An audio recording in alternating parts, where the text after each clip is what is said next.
So, hey, welcome everybody. Thank you so much for tuning in to another episode of Life Inspired. If you've never tuned in before, this is a program where we're talking about how and why people want to follow God. He loves us and he has great plans for each one of us. And everyone's story is different. And today, our guest story might just meet up with yours, or you might know somebody that needs to hear this story.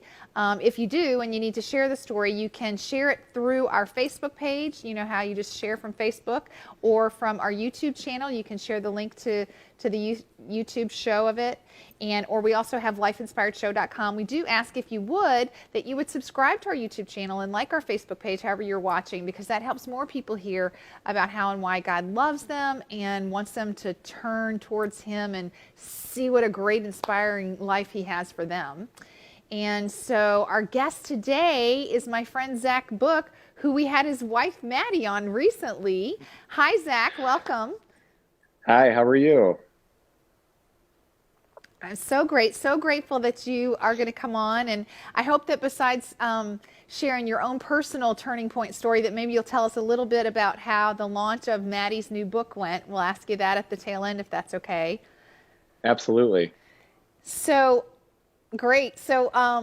Okay, so you know the three questions. Typically, people's lives are kind of going along, they're doing their own thing, not really following God, and he taps them on the shoulder or does something in their life with some kind of thing and turns them around. Most people have numerous turning points in their lives. They, kind of navigate lots of ways. It's like going on a trip and you have, here's where I am and here's my destination, and I have to go through here first and turn this way for a little while. And then, so that's kind of how our lives are like, right? So tell us, I don't know what turning point you're going to talk about, but tell us a little bit about the backstory for that turning point. What was life like before whatever turning point you're going to share? Yeah, absolutely. So, my wife and I have been married for going on 10 years this year. And kind of leading through that first Wow. 10 years, I would probably say that's kind of where, my story truly started. Maddie has always carried the spiritual burden in the house.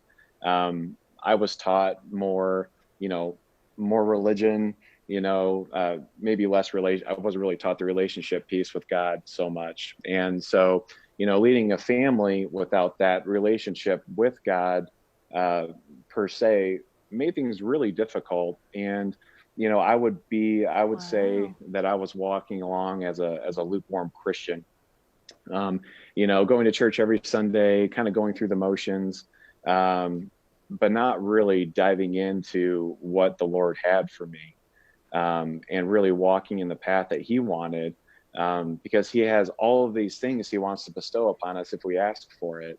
But here I was, letting my wife really carry the burden of that.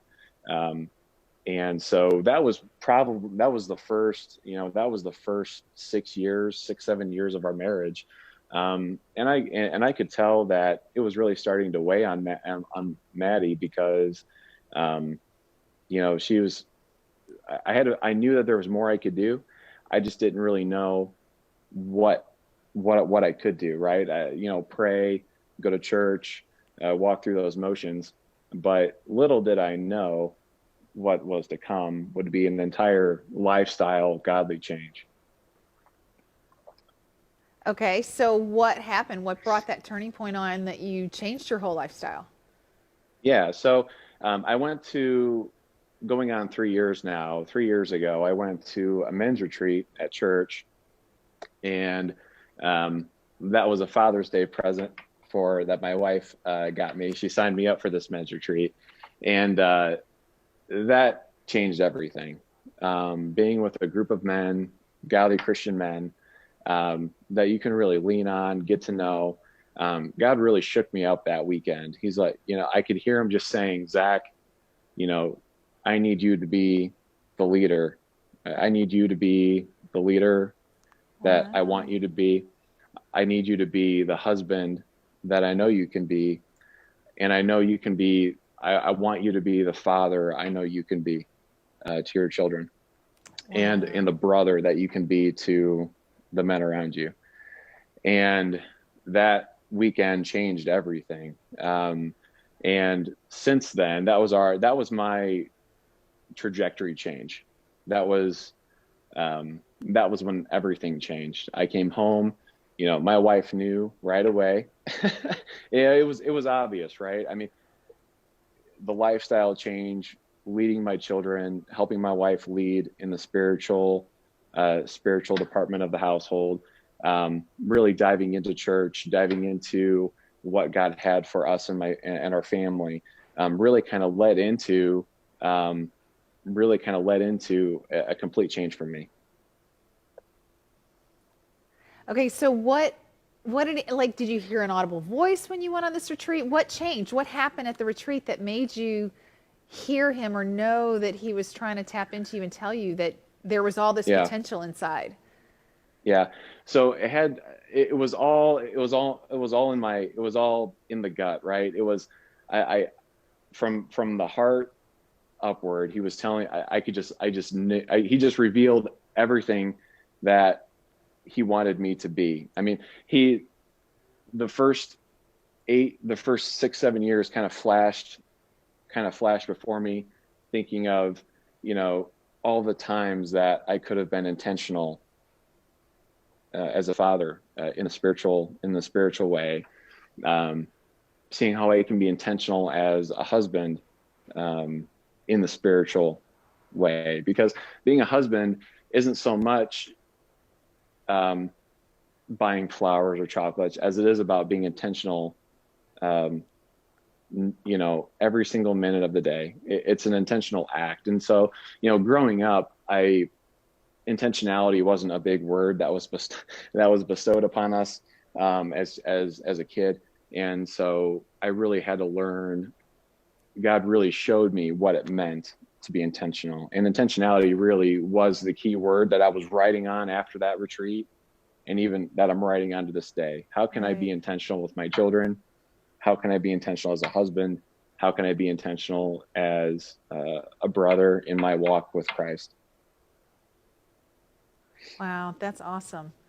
Very cool. And when you say that, I'm thinking as a person in the business world, how can you be intentional with your clients and stuff like that? I'm thinking, Yeah, yeah, that intentionality just goes through it just permeates everything. That's awesome. it's So, just so and you're yeah. walking inspired. Go ahead. Mhm. Go ahead. I was just going to say intentionality. Intentionality is almost an umbrella, right? And all of these titles fall under that, right? As a mortgage loan officer, as a father, a husband, a brother, everything falls under that. And it's an everyday act. It really is. Yeah, absolutely. So, I do often ask, how do you stay inspired? So now you're walking this inspired life, desiring intentionality. How do you keep that going? I mean, when we're recording this, I don't remember when you air, but we're recording this, it's January, a couple weeks into New Year's, and people say their New Mhm. Year's resolutions and people set goals. And I'm reading a book right now that talks about making smart goals, specific, measurable, time sensitive, all that stuff about making them smart goals. And you can make goals, you can make New Year's resolutions, but we fall away from them because they're kind of self-focused typically. Mhm. And so how do you stay motivated in your intentionality that, how do you stay connected and keep that inspiration? So a lot of it, a vast majority of it, has a lot to do with my wife. She is the most intentional person that you'll ever know, and being open to that, and really leaning into my wife. We're reading we're doing the 1 year Bible together, every night. Awesome. Um, we bounce everything off of each other, in terms of being intentional, things we can do, things that we want to do, things that we've done, things that maybe we can improve on. It's really having that partner, and of course praying, asking God for His wisdom, really just leaning into everything that He's given us, really utilizing those tools, in life Right. with a godly mindset, right? Like, look through it as Jesus would look through it, or look through it, look through, have that lens of compassion, intentionality. It's really just a different mindset and a different way to look at things. Right. Awesome. Very cool. So yeah, so it sounds like the reading of the Bible and the praying every day is a pretty big deal. Have you learned anything since you started? Is this the first time you've done read the Bible in a year? Because that's a lot of reading. You're right. So, last year I tried to do it by myself, but the first few days, I mean, life happens, right? And so Yeah. this year, my wife and I are doing it together, and that's worked out really well so far. I know we're only a couple of weeks in January, but I think that it's that's going to last because like we're excited to read it together, right? Like we listen to it before bed every night. That's the last thing we do is we go to bed listening to, we listen to it on the Bible app, right? And so, that's just a great way That's to end the cool. day.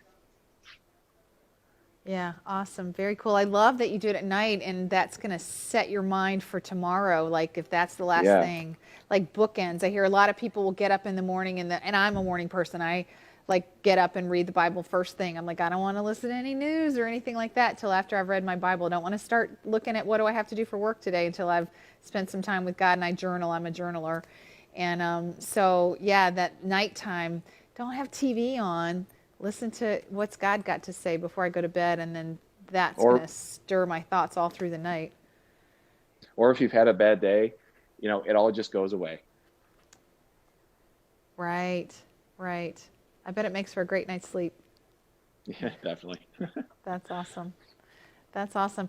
Very cool. So I know Zach would have coffee if you want to meet with Zach and talk about what is it like to become intentional. So, right? I know you do a Zoom with somebody or meet them for coffee if they had questions. Yeah. Yeah, absolutely. Definitely. Awesome.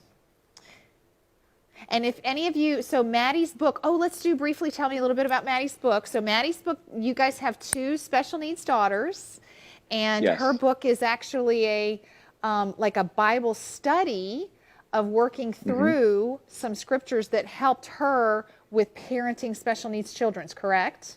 That's exactly right. For mothers or parents, really, who are raising children who have special needs, um, and Right. so yeah, it launched. Her book came out back in December, the first week of December, and she's just received a flood of people wanting copies. We've had quite a few Praise people God. donate money Praise God. to allow Maddie to send copies of these books to churches all across America. For Praise their God. library or to hand a copy to someone in their congregation who could maybe use this encouragement. And so she's had an awesome launch. I couldn't be more proud of her than I am. That's awesome. So then I know there are fathers of special needs kids that might Yeah. want to pick your brain about what that's like. So if you guys know someone, I mean, this is not what we talked about today. We didn't talk about the fact that, Zach parents special needs children, but if you know a guy that's a father of special needs kids and he would like to pick Zach's brain, I know that would be a good reason to connect with Zach. So thanks for Oh, that. Appreciate absolutely. that.